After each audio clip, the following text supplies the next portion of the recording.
سيد القولين والثقلين. السلام علیکم ورحمۃ اللہ وبرکاتہ. بسم اللہ والحمد للہ والصلاة والسلام علی رسول اللہ وعلی آلہ ومن والا. اللہم صلی علی محمد وعلی آل محمد.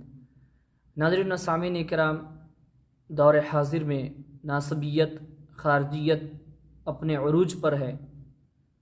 کچھ لوگ، اور اس میں بڑے بڑے علماء شامل ہیں، ان کی ایک منظم سازش اور مذموم کوشش یہ چل رہی ہے کہ کسی نہ کسی طریقے سے اہل البیت علیہم السلام کے ذکر کو روکا جائے. یہ سوچ اور یہ فکر فقط ناصبیوں کی، خارجیوں کی اور یزیدی ذہن، اموی فکر رکھنے والوں کی ہی ہو سکتی ہے. اور اہل البیت علیہم السلام کے کھل کر فضائل بیان کرنے والوں پر، اہل البیت علیہم السلام کا دفاع کرنے، ان کی وکالت کرنے والوں پر شیعہ رافضیت کے فتوے لگائے جا رہے ہیں. ان کے فضائل بیان کرنے والوں کو طرح طرح سے روکنے کی کوشش کی جا رہی ہے، کبھی فتوے لگا کر، کبھی ان کو ٹارچر کر کے، کبھی ان کو ڈرا دھمکا کے. لیکن جو حقیقت میں اہل البیت علیہم السلام سے عقیدت اور محبت سچی رکھنے والے ہیں، وہ کبھی بھی ان فتووں سے اور ان کی دھمکیوں سے پیچھے ہٹنے والے نہیں ہیں. بڑی آسانی کے ساتھ اہل البیت علیہم السلام کے ذکر کرنے والوں کو، جو کثرت کے ساتھ اہل البیت علیہم السلام کا ذکر کرتے ہیں یا صرف ان کو علیہ السلام بول دیتے ہیں، تو کچھ لوگ شیعیت کا یا رافضیت کا فتویٰ لگا دیتے ہیں. تو یہ پہچان ہے ناصبیوں کی اور خارجیوں کی. اصل بغض اور اصل دشمنی ان کو اہل البیت علیہم السلام سے ہے. یہ تمہیدی کچھ باتیں جو آپ کے سامنے عرض کرنا تھا وہ میں کیا ہوں، لیکن اصل آج جس میں موضوع پر گفتگو کرنے والا تھا وہ یہ ہے کہ اہل البیت علیہم السلام کو علیہ السلام بولنا یہ کہاں لکھا ہوا ہے. بہت سارے لوگ پوچھتے ہیں کہاں لکھا ہوا ہے.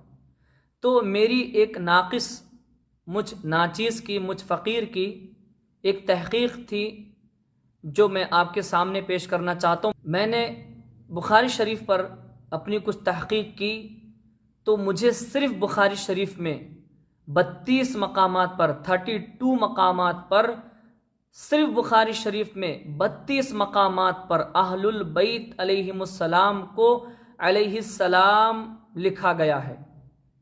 جہاں کہیں بھی اہل البیت علیہم السلام کا ذکر آیا ہے، اکثر مقامات پر علیہ السلام لکھا ہوا ہے.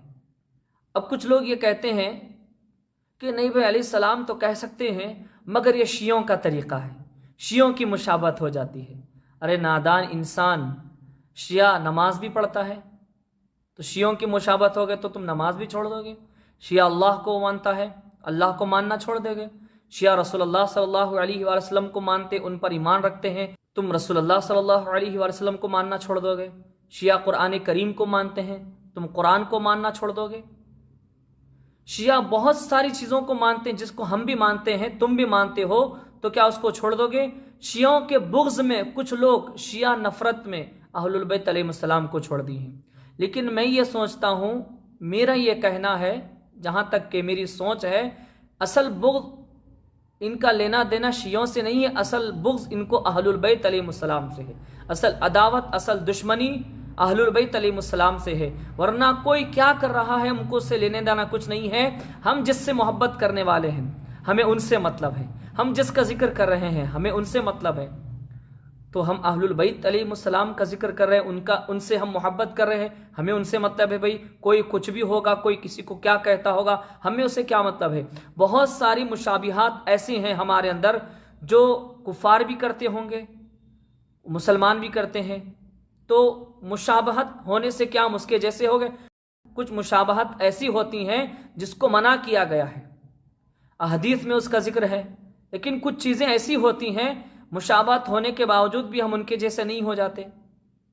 تو شیعہ اگر کہتے ہیں تو شیعوں کی مشابہت ہو جاتی ہے، اس لیے نہیں کہنا چاہیے. یہ کچھ نواسب کی پہچان ایسا کہنے والوں کی. تو ہم یہ کہتے ہیں، حضرت امام بخاری رحمۃ اللہ علیہ نے بخاری شریف میں 32 مقامات پر اہل البیت علیہ السلام کے نام کے ساتھ فردن اور مجموعی طور پر علیہ السلام علیہم السلام لکھا ہے. تو کیا وہ بھی شیعہ ہو گئے کہ امام بخاری رحمۃ اللہ علیہ کو نہیں معلوم تھا یہ شیعوں کی مشابہت ہے؟ نہیں کہنا چاہیے۔ صرف بخاری شریف میں 32 مقامات پر اہل البیت علیہ السلام کے ناموں کے ساتھ علیہ السلام آیا ہے جو میری تحقیق رہی ہے۔ اس کے علاوہ کل صحاح ستہ دیگر کتب احادیث میں اگر ہم دیکھیں گے اس میں کتنی مقامات پر ہے، تو ایک کثیر مجموعہ احادیث کا ہمیں ملتا ہے جس میں اہل البیت علیہ السلام کو علیہ السلام کہا گیا ہے۔ تو علیہ السلام محدثین نے کہا ہے، اب کچھ لوگ یہ کہیں گے نہیں وہ حدیث کا متن نہیں ہے، حضرت امام بخاری رحمۃ اللہ علیہ نے اپنی طرف سے لکھا ہے۔ حدیث کا متن نہ بھی ہو، حدیث کے متن میں نہ بھی ہو، امام بخاری نے تو لکھا ہے نا، محدث نے تو لکھا ہے نا۔ بخاری شریف کو مانیں گے پھر محدث کو نہیں مانیں گے جس نے کتاب کو لکھا ہے۔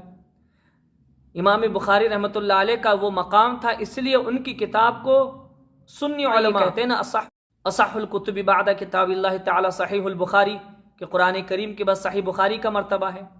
تو یہ لوگوں کو گمراہ کرنے کی ایک منظم سازش اور کوشش کر رہے ہیں، اور یہ ان کا شیوا بنا ہوا ہے، اور یہ ان کی مذموم کوشش ہے کہ کسی نہ کسی طریقے سے لوگوں کو اہل البیت علیہ السلام کے در سے ہٹایا جائے۔ تو ہم کبھی اہل بیت علیہ السلام کے در سے ہٹنے والے نہیں ہیں، ہمیشہ ان کے در کی نوکری کریں گے، ہمیشہ ان کے ناموس پر پہرا دیتے رہیں گے، اور جو کوئی ان کی شان میں گستاخی توہین کرے گا ہم اس کا رد بلیغ کریں گے، اس کا تعاقب کریں گے، ہر مقام پر اس کا رد کرتے ہوئے انشاءاللہ تعالی ہم نظر آئیں گے۔ اللہ تبارک و تعالیٰ کی بارگاہ میں دعا کرتے ہیں کہ مولا کریم جو کہا سنا ہم سب کو اس پر عمل کرنے کی توفیق عطا فرما، اہل البیت علیہم السلام سے سچی عقیدت اور محبت کی توفیق عطا فرما۔ مولا کریم ہمارا جینا مرنا اہل البیت علیہم السلام کی محبت میں ہو، آمین ثم آمین، بجاہ النبی سید المرسلین طہ و یاسین۔